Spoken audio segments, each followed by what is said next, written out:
Coming up on The World Today. Russia says 53 Ukrainian prisoners killed by Ukrainian shelling in Olenivka. Ukraine says it is ready for grain shipments after deal with Russia. Plus, migrants break out of abandoned truck in Mexico.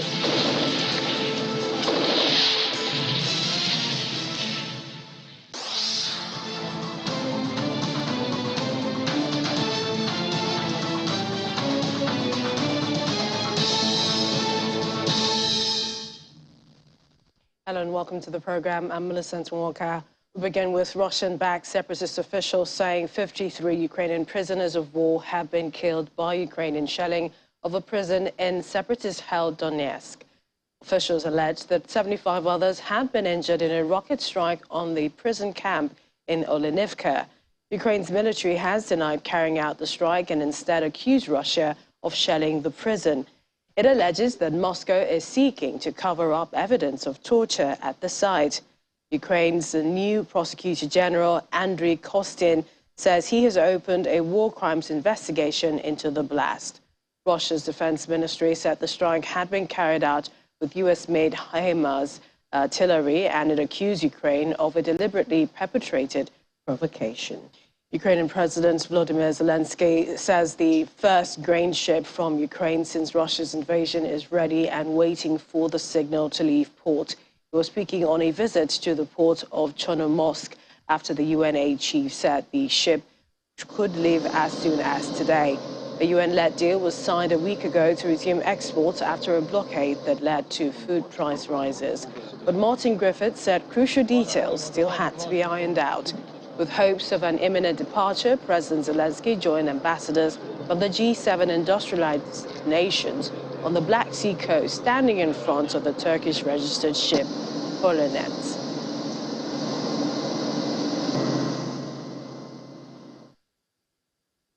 Ambassadors, Ukrainian, Turkish and UN officials also attended a news briefing at Odessa port after overseeing preparations of ships at 2 Black Sea ports in Ukraine, which they hope would restart grain exports that has been blocked since the beginning of Russia's invasion to Ukraine.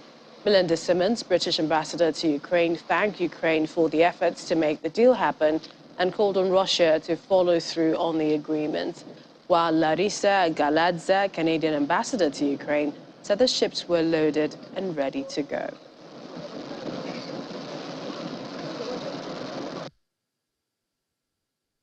I'm really pleased to be here together with G7, Turkey and UN in solidarity for this deal, which the UK has been, among other countries, in lobbying hard for, and we're really pleased that it's been reached. And along with everyone else, we look to Russia to play their part in making sure that this deal happens. We're very grateful to Ukraine for all the huge efforts that they put into making sure that it can happen, but the truth is, the best thing that could happen is that Russia stops its invasion of Ukraine and allows grain ships to do what they were doing before this war, so that those who need it from the commercial market can access it.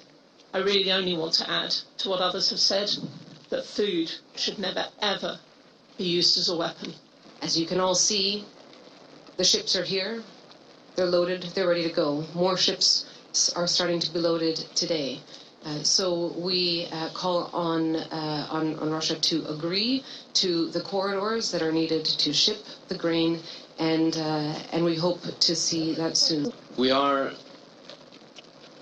close to reaching the mark of 2.5 million tons per month this month. The United Nations has been unable to deliver any aid to Ukrainian territories beyond government-controlled areas since the start of the war. Speaking in Kyiv, Saviano Abeu from the UN Office for the Coordination of Humanitarian Affairs said that this week Russia did not allow humanitarian organizations cross the front line in the Zaporizhzhia region. Abeu adds that the aid workers had to take shelter in a nearby village on Ukrainian-controlled territory as shelling started, despite both sides of the conflict being informed that aid workers were in the district. Since the start of the war, the UN and our colleagues from the NGOs have not been able to send any relief supplies to areas beyond the control of the government of Ukraine. We have not been able to conduct any assessments on the impact of the war on humanitarian needs. In Zaporizhzhia Oblast, for example, we have a very recent example of the challenge that we are facing here in Ukraine. This week, the Russian Federation prevented us from crossing the front line to deliver assistance in Polohi. We were prepared, we had the supplies, and we could not go. We have to deliver the 50 tons of different humanitarian supplies to another area, a settlement in the government-controlled areas called Stepanivsky. While there, our team had to take shelter as shelling starting the settlement. The shelling happened dangerously close to us, while our colleagues were trying to offload the trucks. Both sides to the conflict, they were notified of our movements, and they knew that humanitarians were there at that moment. Reduced supply of gas and fuel due to attacks on energy resources and rising prices due to inflation and massive job losses mean the ability of people to meet their own needs throughout winter is far more difficult. And we all know that winter in Ukraine can be harsh, with freezing temperatures and strong winds. VOA's Anna Chernikova joins us now from Ukraine, Kyiv to be precise. Anna, it's good to see you. Let's begin with the shelling of the prison camp in Olenivka. There's been conflicting figures. Russia saying 53, Ukraine saying 40. What are you hearing? Good evening. Well, I cannot provide any new numbers, so I would stick to the Ukrainian official numbers. Let's say it's 40. I guess it might be more. It's very, as you correctly said, conflicting information and conflicting numbers, and it's of course very difficult to verify. We cannot independently verify. We only know that Ukrainian side accuses Russian side in this attack, saying that this way Russian military were trying to hide the tortures and murder that they have done to Ukrainian soldiers, which are held captive there. I would remind that this is the prison where the Azovstal defenders, part of the Azovstal defenders are located for the moment. I should say it's like dozens of those soldiers. Russian side accuses Ukrainian side. Again, what we know for the moment, and this is the most recent information that we receive, so according to Ukrainian general staff, this kind of attack is possible to do with a long-range artillery. Basically, this is the artillery that Ukraine is using, which was provided by the international partners. And usually Ukrainian side is, again, according to the general staff, is using this kind of weapon to target, particular sites, and international partners are aware of this site. So Ukraine is saying that they did not do, they're not responsible for this attack, and they are encouraging international investigation. I think that Ukrainian side is very interested in, of course, in international investigation. This is what comes from all the official reports that we receive. Also, Ukrainian security service just recently posted and basically presented the recording that was the interception of a telephone conversation of the so-called DNR soldiers. And this conversation shows that DNR soldiers do not believe that this was done by the Ukrainian forces, discussing two possible versions that, again, according to what is provided there, that guard systems, Russian guard systems were located close to the prison in the past days. And another version is that it could be a bomb explosion inside the prison. Again, this is something we cannot verify independently. This is only what we, receive from the official sources. I think that for Ukraine, for this moment, in this case, it is the only way that an international, independent investigation would provide the final result. What we can say that definitely, for Ukrainians, these soldiers who are located in this prison, their, society, Ukrainian society, and Ukrainian officials are doing everything to get them back to Ukraine. So of course, it's a very, it's a great loss. Again, we will see how all this would. Probably in a couple of days, we'll have some more precise information on that and on the numbers of victims as well. But again, this is what we have for the moment. And I would say again that it's impossible for the moment to independently verify the information which is coming from there. And Anna, what more are you hearing about the fights on the front lines in Donetsk? The fightings continue. The fightings are intensive. However, according to, again, to the Ukrainian military officials, and this information was also confirmed by the Institute for Study of War and a couple of other international intelligences, that Russian forces do not advance.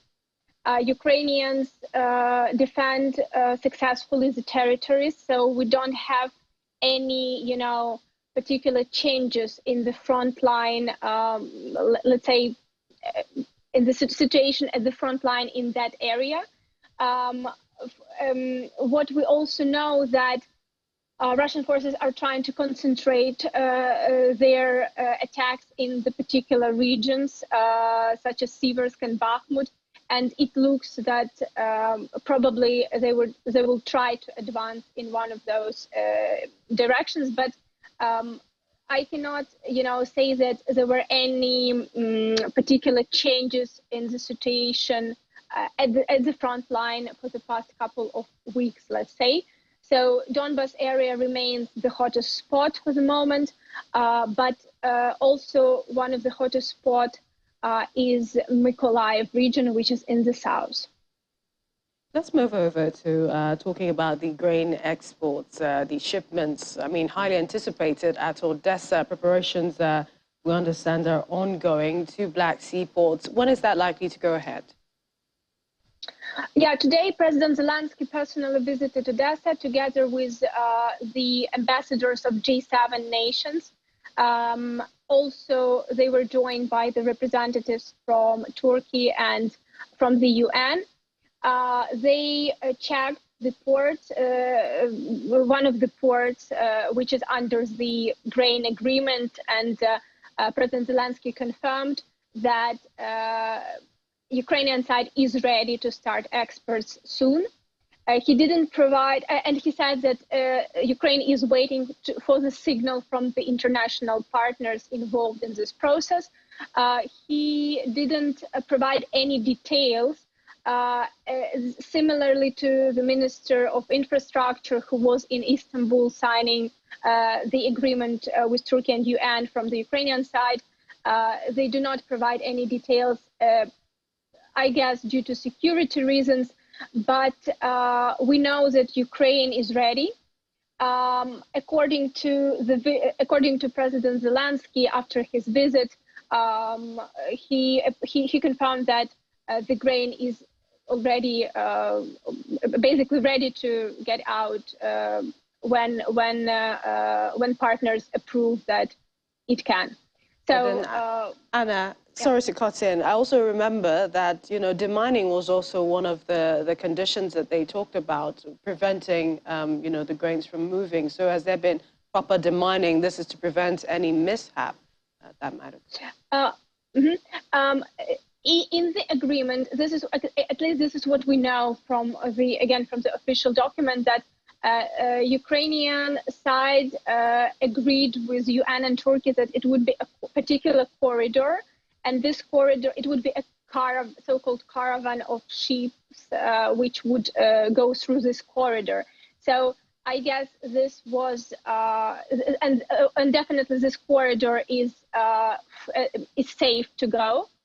I cannot confirm, and I'm not sure that Ukrainian side demined the whole, sea, let's say seaside in the area around.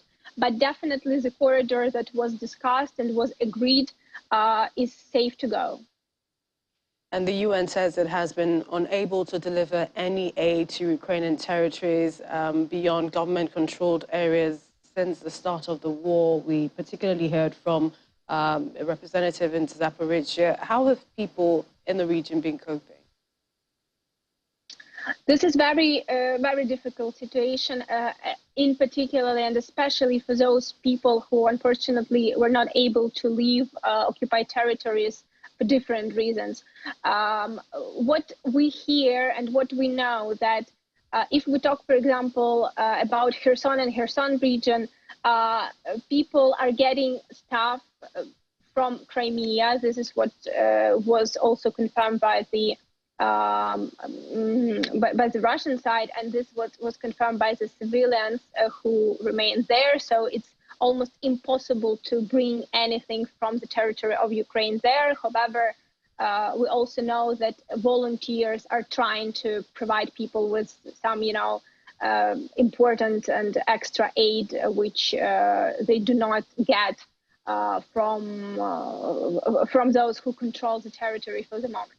And if we talk about such cities as Mariupol, for example, or Izum in the Kharkiv region, which are Mariupol is almost completely destroyed, and Izum is like 85% destroyed. Situation is much worse, and because of course people only have, so the only way they can get any product is either to exchange between each other or to just sell whatever they had in storage. Also, again, we know that volunteers are trying to help, but it's extremely difficult. And unfortunately, Ukrainian officials also cannot get any access to provide any humanitarian aid. So until winter, I guess it's more chance, that people would have enough from the storages that they already, had at home or whatever, they were able to exchange. But winter time would be definitely a very, very difficult situation. We hope the international community can also weigh in, because these are really difficult times for Ukrainians. Thank you so much, Anna, and do continue to stay safe. Thank you. Another development, Ukrainian President Volodymyr Zelensky has visited servicemen in an Odessa hospital as part of a visit to the region to oversee preparations for grain exports. He spoke to and posed for selfies with the injured soldiers. One foreign serviceman of the Ukrainian Armed Forces explained to Zelensky in English how he fought Russian soldiers in a river. It's the first time the Ukrainian president has spoken in public to a foreign serviceman of the Ukrainian army.